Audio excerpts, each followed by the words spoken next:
안녕하십니까, 문유프입니다. 앞서서 이 영상 저 영상 떠들고 목이 살짝 갔는데, 오후 8시에 저녁 먹고 사무실에 와서 뭐 2개 영상 찍고 지금 10시예요. 10시. 뭐 영상 찍고 물 마시고 커피 마시고 유튜브 보다가 영상 찍고 커피 마시고 유튜브 보다가 지금 또 찍는데 10시.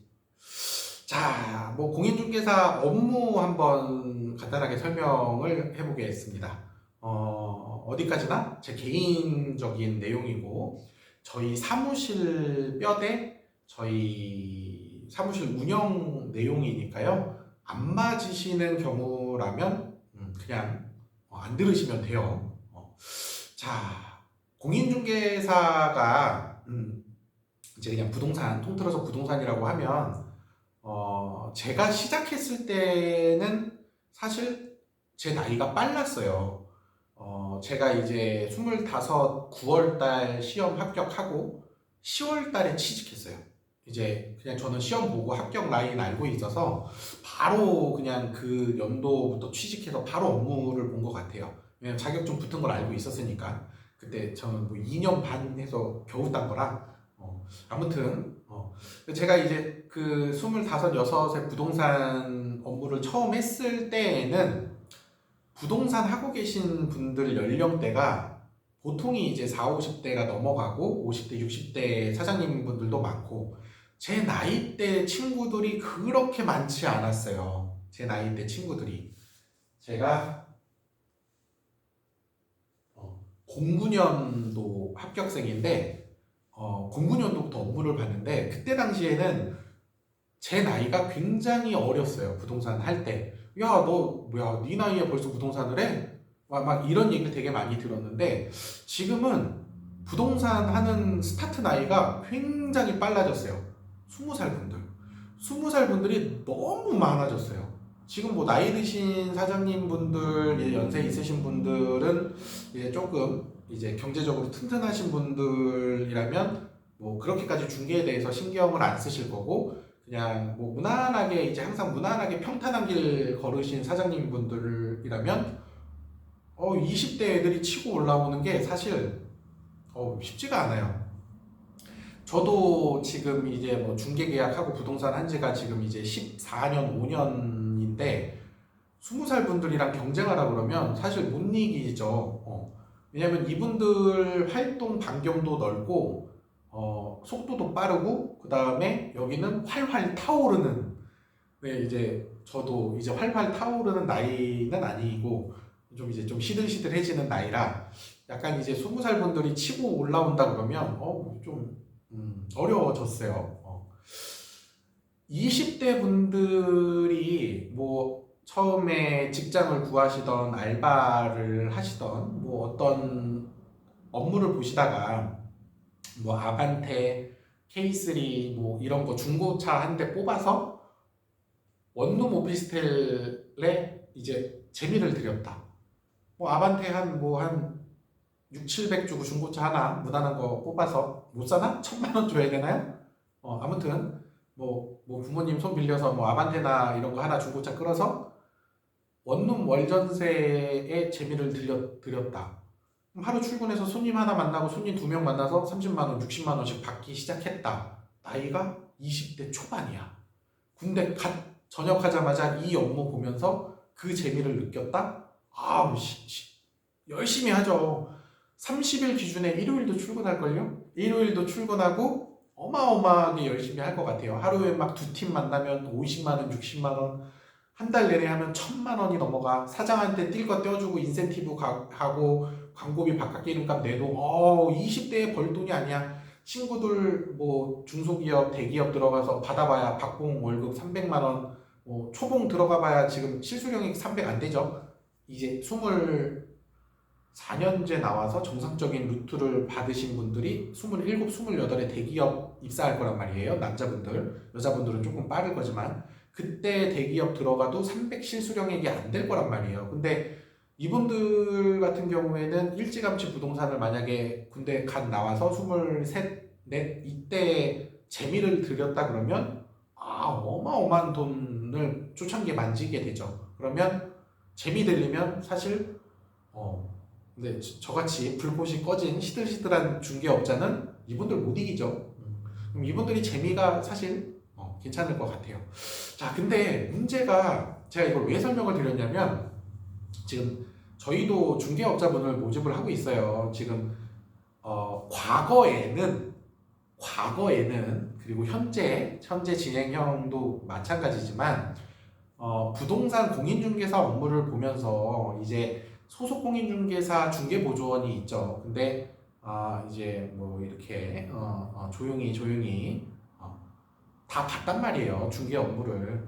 남편이 자격증이 있고 이제 사모님이 중개를 하고 사모님이 자격증이 있는데 이제 남자 사장님이 중개 업무를 보고 무등록 중개업자잖아요, 사실. 근데 대한민국에 그냥 다 뭐 이런 분위기였어요, 사실. 뭐 다 아는 내용이잖아요. 근데 이제 올 10월부터는 바뀌었어요. 올 10월부터 바뀌는 내용이 이제 중개보조원은 중개보조원이라고 얘기를 해야 된다. 과태료 금액도 어마어마하고요. 중개보조원은 원래 중개 업무에 이제 보면 안 되는 상황인데 이제 뭐 사실 뭐 이제 프리랜서 분들이라는 개념 자체는 사실 대표 뭐 그 아래 분 말고는 실질적으로 다 비슷하게 중개업, 동종업, 영업 뭐 이런 식의 개념들이니까 이거는 좀 말씀드리기가 그렇고 아무튼 10월 달에 중개보조원은 보조원이라는 얘기를 해야 된다. 그러면 사실 득이 된다, 실이 된다는 모르겠어요. 부동산 시장에서는 분명히 실이에요. 중개보조원을 업무를 못 보게 한다라는 거는 부동산 시장에서는 분명히 실이란 말이에요. 왜? 건물 팔아주고 건물 임대 빼주고 건물 빨리빨리 정리해줄 사람이 없어졌잖아. 많이 되게 없어진다고. 그러면 부동산 시장에서는 실이라고. 근데 중개업자, 공인중개사에서는 득이 될 수 있죠. 왜? 경쟁자들이 많이 사라졌으니까.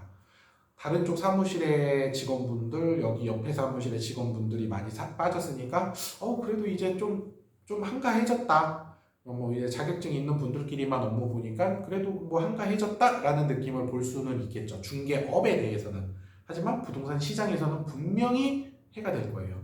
팔아주는 사람이 많이 빠졌으니까.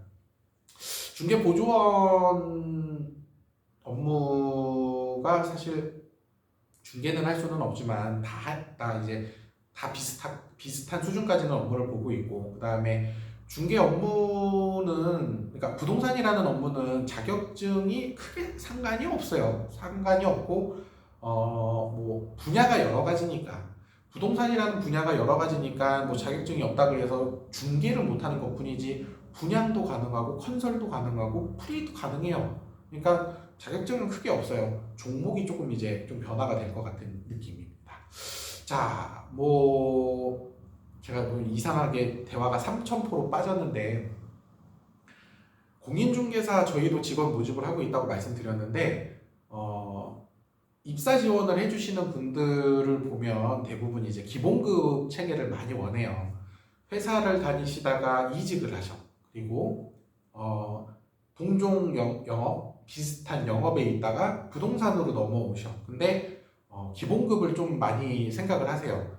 기본급을 생각하는 건 당연합니다. 안전하고 그 다음에 지금 경제가 굉장히 엉망이니까 기본급이 없으면 두려울 수밖에 없어요. 그리고 제가 앞서서 말씀드렸던 20대 분들은 아무 그게 없고 아무 필터링이 없어. 그냥 막히는 게 없다고. 그냥 뭐 두려움도 없고 아무것도 없고 그냥 딱 시작해서 불꽃이 활활 타니까 이분들은 기본급이 없어? 알았어. 그럼 해보지 뭐. 없어? 알았어. 해보지 뭐. 알았어. 해보지. 이런 개념이지만 이제 나이가 있고 이제 내가 기본적인 지출이 돼야 되는 상황이다. 결혼을 했다. 아기가 있다. 아니면 내가 이제 뭐 대출금을 갚아야 된다. 차할부를 갚고 월세도 내고 생활비를 해야 된다. 그러면 기본급이 없으면 부동산을 다시 생각해 보겠습니다. 이런 분들이 되게 많아요. 사실 입사 지원을 해서 대화를 하다 보면.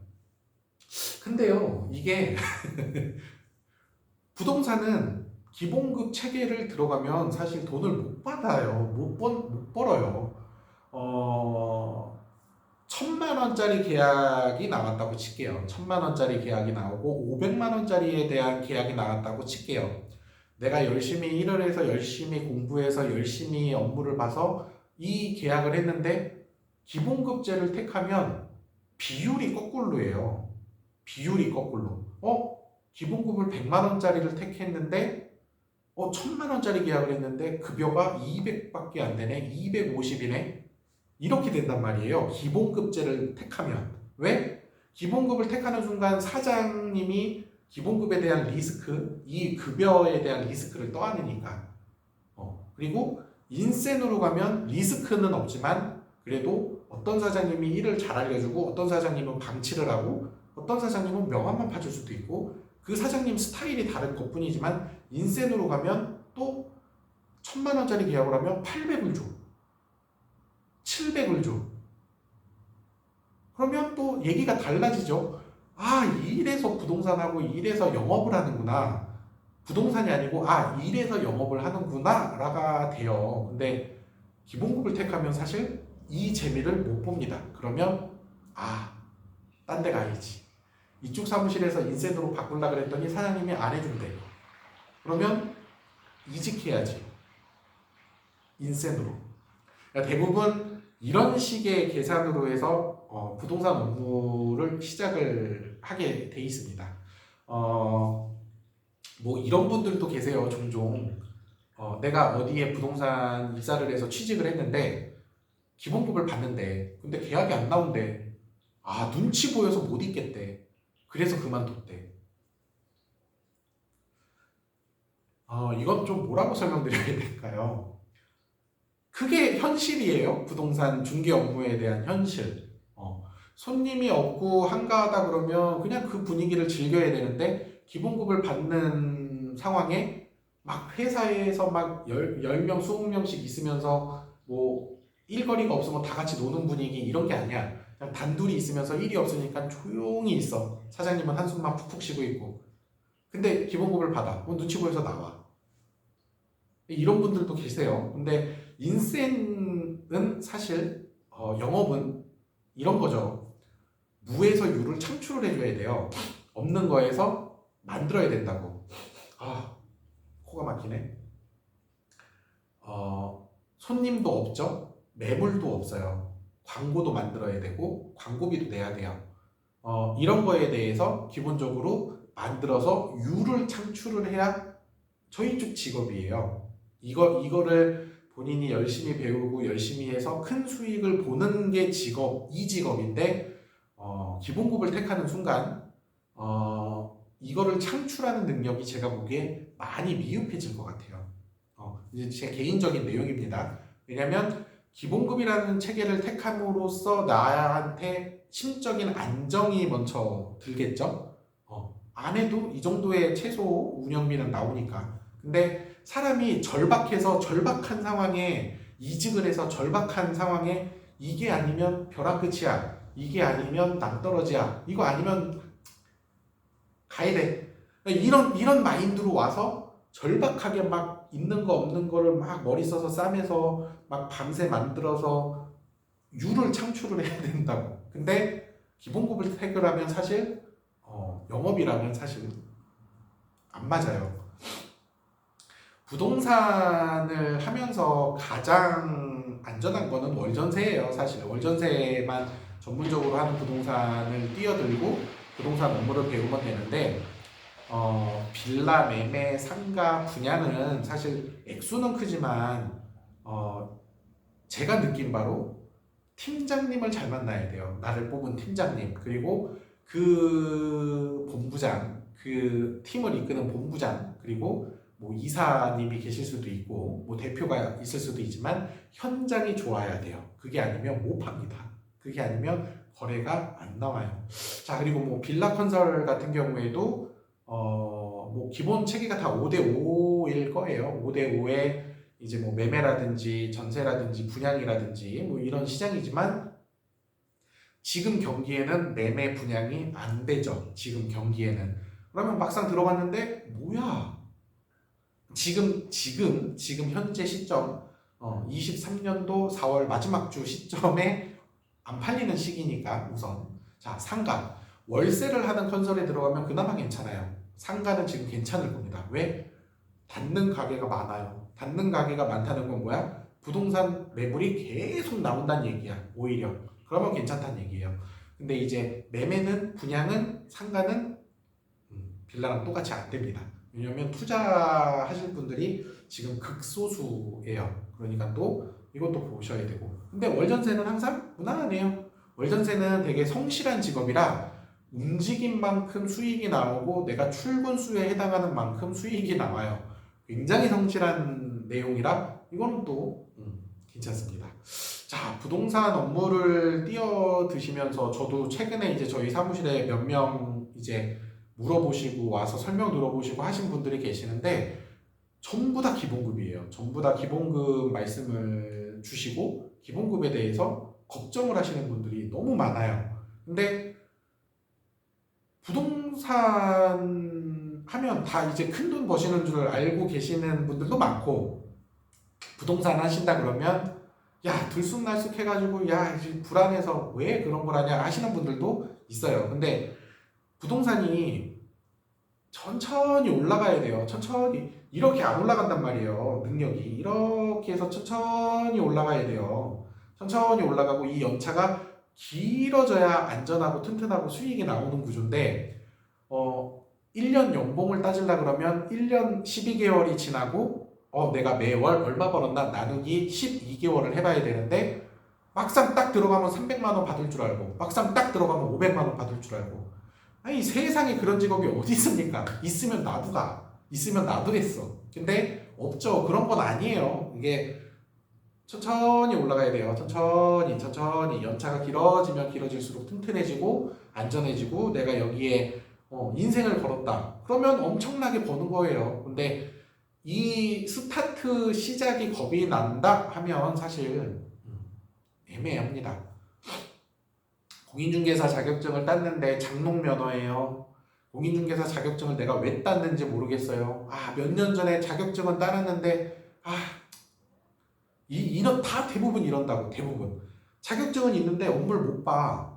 그리고 자격증을 22년도 최근에 땄어. 아직까지 취직을 못 하고 있어. 왜? 겁나서. 기본급? 이런 게 아니에요. 지식이 쌓여야 돼요. 몇 개월 동안 지식이 쌓이고 몇 개월 동안 노하우가 쌓여야 되고 몇 개월 동안 내가 사람을 만날 준비가 돼야 되는데 이 기간에 수익이 안 들어온다라고 해서 부동산을 못 하는 거예요. 부동산을. 아쉬운 내용입니다. 아쉬운 내용. 저도 뭐 매번 이력서를 올려놓지만 공인중개사 시험이 10월 말에 있죠. 10월 말부터 적극적으로 저도 구인 광고를 내는데 이제 붙은 분들이 이제 뭐 대거 이제 이력서를 보내주시니까. 근데 지금이 4월 말인데 지금 저한테 이력서 보내주신 분들이 대부분 22년도 합격자예요. 22년도 작년 합격자. 왜 아직까지 업무를 뭐 스타트를 못 끊으셨는지는 모르겠지만 겁을 내실 필요는 없다.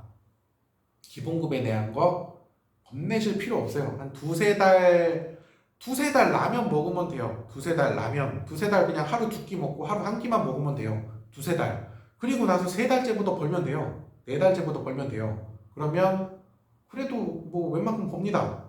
뭐 잘 됐을 때 얘기지만 잘 됐을 때 얘기는 사람을 만나는 거에 겁이 없으면 사람을 만나는 거가 즐거우면 직업이 그런 직업이니까 뭐 자격증이 땄으니까 뭐 단어는 익숙할 거고 중개 보조원으로 들어오셔도 그냥 계속 자기가 노력한 만큼 업무가 나올 거니까 결과론이 나올 거니까 겁낼 필요 없습니다.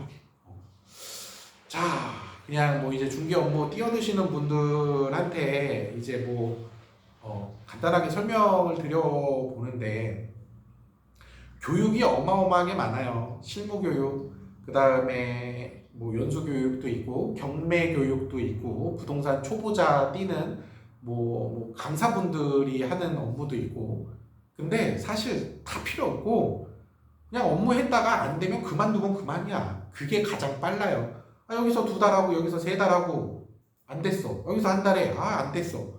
우선 가. 여기서 1년에 안 됐어. 6개월에 안 됐어. 옮겨. 괜찮아. 괜찮다고. 이게 정상이라고. 한 군데 들어가서 10년 있는 건 대기업이에요. 여기는 영업이란 말이에요. 뭐 돌아다녀도 되고 정착을 못해도 돼요. 근데 겁을 내는 순간 하면 안 돼. 겁을 낼 필요가 없어요. 자, 여기까지 영상을 올려보겠습니다. 너무 기본급 하시는 분들이 많아서 그냥 좀 기본급에 대한 내용도 얘기를 드려봤고 젊은 분들은 앞뒤 안 가리고 시작하니까 빨리빨리 일어서는 거예요. 근데 나이 드신 분들은 이제 기본적인 지출 비용이 있어서 신중하셔야 되는 거는 알아요. 근데 너무 겁을 내실 필요는 없다. 근데 너무 겁을 내셔 지금 상황이. 제가 몇 분을 만나보니까 지금 다들 그러셔갖고 한번 이렇게 영상을 올려보겠습니다. 올려보는 거예요. 자, 영상은 여기까지 올려보겠습니다.